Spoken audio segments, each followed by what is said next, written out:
નાયબ મુખ્યમંત્રી હર્ષ સંઘવી વડોદરાના પ્રવાસે વડોદરામાં નાયબ મુખ્યમંત્રીના હસ્તે 203 કરોડના વિકાસ કાર્યોનું લોકાર્પણ અને ખાતમુહૂર્ત કરવામાં આવ્યું છે।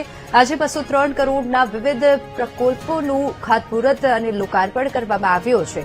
સ્વર્ણિમ સ્પોર્ટ્સ સંકુલમાં દીકરીઓ માટે હોસ્ટેલ પણ બનશે। આ સાથે જ ન્યાય મંદિર પાસે હેરિટેજ સ્ક્વેર બનાવવામાં આવશે। સુરસાગર લેક પર આરતી લાઇટિંગ સહિતના કામ માટે 40 કરોડ ખર્ચાશે અને પ્લાનિંગ સારું થશે તો વધુ 5 કરોડ આપવામાં આવશે। આ સાથે જ આગામી સમયને ધ્યાનમાં રાખીને શહેરોનો વિકાસ પણ કરવામાં આવશે। તો વર્ષ 2047 સુધી 70% લોકો શહેરમાં વસવાટ કરતા થઈ જશે અને શહેરમાં ભારણ વધશે તેમ સરકાર વધુ સુવિધા આપશે। આજના એક જ દિવસમાં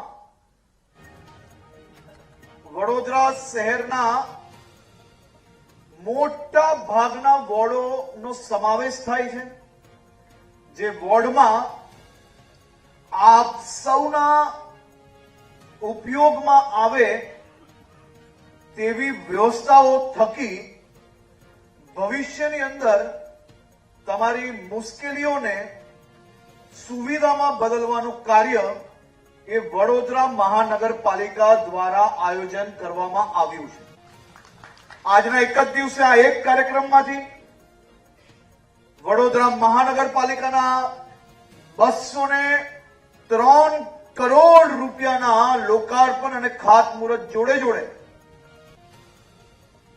વડોદરા જિલ્લામાં સ્વર્ણિમ ગુજરાત સ્પોર્ટ્સ યુનિવર્સિટીમાં આપણા રાજ્યની દીકરીઓ માટે હોસ્ટેલનું ખાતમુહૂર્ત બી કરવામાં આવ્યું છે।